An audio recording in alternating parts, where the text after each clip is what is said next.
Itu kita punya tradisi ini nggak? Tradisi meranking pembayar pajak nggak punya ya? Belum Ya. belum. Nah, kita mau Kenapa mungkin nggak di disclosure gitu? Wah ini pembayar pajak, karena nggak benar mungkin bayar pajak.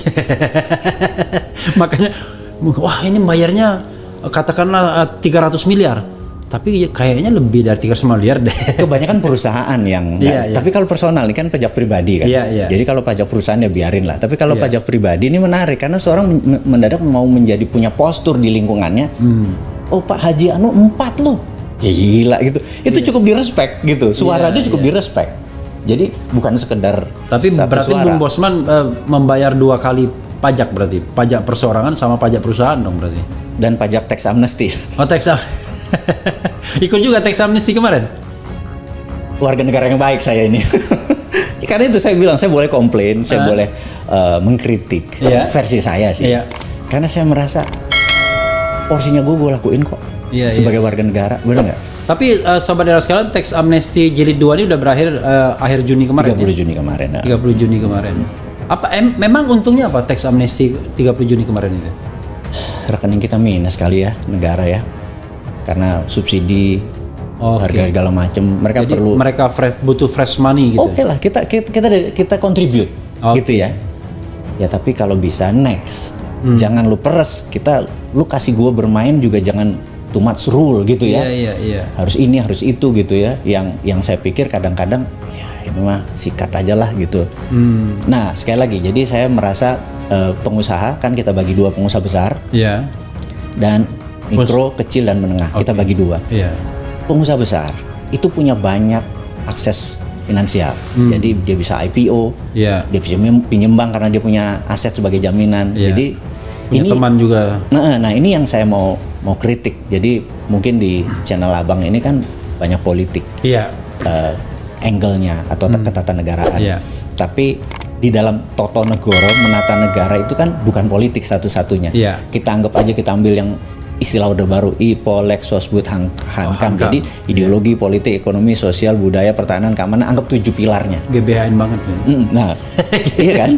Nah, pilar satu politik saat ini kan harusnya cuma 1/7 dari apa yang kita Oke. diskusikan. Oke. Nah, sejak reformasi, sejak 2002 perubahan segala macam, 80% pembicaraan itu terlalu politik. Oke. Menurut Too much saya. politik ya. Too much politik sehingga sosial nggak kepegang, budaya nggak kepegang, ekonomi yang nggak kepegang gitu. Nah, contoh ekonomi ini dulu, kalau kita mau bisnis kita bagus, kita mau pinjam ke bank, ada sebuah kata mantra, yang fardu, yang wajib adalah kita punya kolateral atau jaminan, Oke. gitu ya. Nah, Iya.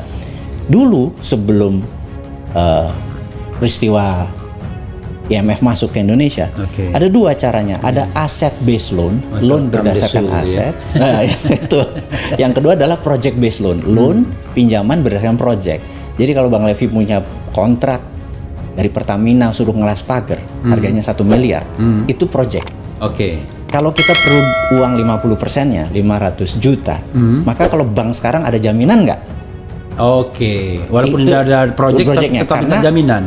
Karena diputus hanya project base, hanya aset based loan yang boleh sekarang di Indonesia. Oke. Dulu ini pun surat berharga ini bisa dikasih berdasarkan Surat project. kontrak project itu bisa dijadikan jaminan. Yang jadi masalah adalah pengusaha besar punya aset, yang kecil menengah mikro nggak punya aset. Fundingnya dari mana kalau dia dapat kerjaan? Iya. Nah ini kita secara sistemik, Iya. ini kita nggak bisa kaya nih. Iya. Kecuali project loan boleh diadakan sehingga kalau Pertamina ngasih project ke mereka ini bisa dijaminin ke bank. Iya. Nah, saya tuh ingin mengusulkan hidupin lagi project based loan Oke. gitu. Ini kita sudah 20 tahun loh project based loan itu tidak boleh. Udah 20 tahun ya? Udah 20 tahun padahal ini contoh. Ini saya kasih contoh supaya sahabat semua yang nonton channel ini memahami the other flip of coin, sisi lain dari koin atau Iya. the dark side of the moon. Kita lihat moon, kita Oke. mau lihat dark side-nya Iya, gitu ya. iya. Nah, kita ingin mengingatkan misalnya nih, saya dapat project misalnya di suatu daerah di Pekanbaru, dapat project kontrak dari Pertamina misalnya. Iya. Proyek itu nilainya 100 miliar. Saya perlu duit 50 miliar untuk bangun. Jaminan gua nggak punya. Maka apa yang dilakukan? Saya pergi ke Singapura. Buat perusahaan di Singapura. 100% Indonesia. Terus maka kewarganegaraan PT ini, LTD ini kan Singapura punya, benar Singapura nggak? punya, ya. Kita akuisisi 100% proyek kita di sini. Kita pinjam berdasarkan proyek di Singapura, keluar nggak? Bisa keluar ya? Ya keluar, karena kan project based loan di I sana see. boleh. Ya udah. Terus nanti di sini ngutang, bayarin sana ngutang aja, terus di sini nggak pernah untung. I see. Ya gue kaya raya. Dulu gue lakukan itu. Oke. Karena itu gue bilang gue monster ekonomi. Dulu gue lakukan itu, tapi sekarang gue ada insaf. Gue balik ke Jadi Indonesia. berapa lama berdosanya waktu itu? Oh banyak, lama. Ada kali 20 tahun gitu ya. Tapi di sisi lain bang, cuman sekedar mengingatkan. Gue punya rumah yatim Indonesia. Iya. Usianya udah 26 tahun. Berarti untung 6 tahun ya? Nah, mau gue ceritain adalah begini. Kalau pajak di sini 25%, ini gue buka aja supaya kita ada wake up call Oke. bagi penegara ini. Kalau nggak, orang akan melakukan itu terus. Di Singapura pajak cuma 14%, di sini 25%. Gue selisih 11%. Mendingan gue proyek gue di Singapura semua, pajaknya cuma segitu. 11% gue kasih anak yatim. I see. Jadi kita punya cara untuk survive, tapi dengan cara memanipulasi. Gue pikir nggak lagi deh, gue mau jadi orang tobat di sini. Tapi permudah Jo, istilah kita. Iya, oke. Pakai sulut punya, yang mana ada punya Jo. Permudah hal-hal seperti itu. Karena kita kan taatnya sama duit nih. Kalau kita pengusaha, bener nggak? Lu bikin susah, gue negara lain. Gitu. Iya. Karena uang nggak ada kewarganegaraannya soalnya. Itu. Nah, kira-kira oligar, kira-kira konglomerat, kira-kira orang yang rekeningnya di atas 10 digit, apa taat sama beginian? Enggak, semua main di luar. Iya. Gitu. Nah, mau mereka balik. Itu kan, jangan pajakin yang coro-coro yang kecil-kecil UKM-UKM ini dipajakin. Nggak akan pernah kaya negara kita. Ini dipermudah mereka balik ke negara ini. Kaya kita itu, gitu. Nah, ini yang gue mau challenge. Jadi gue marah, ngeritik, tapi kasih solusi. Mudah-mudahan ini solusi ya. Ya, tax amnesty yang 1 dan 2 itu ternyata belum terbukti bisa mengembalikan uang itu. Belum terbukti bisa ada benefit tambahan dari uang yang ada di tangan tadi. Oke. Akhirnya cuma menjadi operation expenditure. Oke, Cuma jadi buat dia operation untuk aja. operation aja. Iya, untuk biaya itu. Kan harusnya menjadi capital expenditure. Saya pernah diceritakan seorang menteri ya sekarang masih menjabat, menterinya powerful. Dia bicara tentang pengusaha sawit. Dia bilang dapat HGU ya 30.000 hektar. Kemudian berdasarkan HG, dan HGU itu gratis, dia cuma bayar-bayar pejabat aja gitu-gitu kan.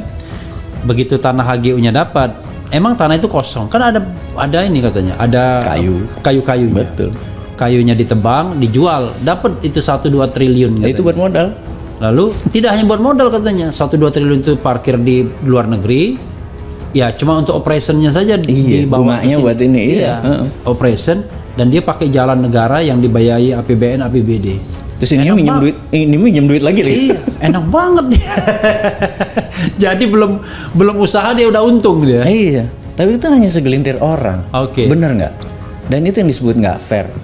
Kaya miskin kita, yang ini menambah kaya, yang ini kita nambah susah. Nah, kita pengen semuanya equal. Opportunity-nya ada pada semua orang. Itulah kira-kira Itu kegelisahan pertama. Bung Bosman tahu berapa kira-kira uang kita di Singapura itu jumlahnya? Gini. More or less. Kalau uang beredar saat ini, Iya. katakanlah 6.600 triliun. Iya. Kita tahu yang beredar di kalangan orang yang the top 10% itu, Iya. mungkin merupakan 80%-nya. 80%. Ya 30% di sana lah, I see. gitu. Jadi 6.600 itu kayak utang kita ya. Iya, makanya udah 1:1 sama uang beredar. Makanya utang luar negeri kita udah 7.000 Udah sekarang. 7.000. Itu kalau belum masuk utang BUMN. Ya, BUMN. Katanya ada juga utang yang nggak dicatatkan. Ada banyak. Makanya kalau dicatatkan kena ini sekian persen dari PDB. Iya. Belasan triliun juga.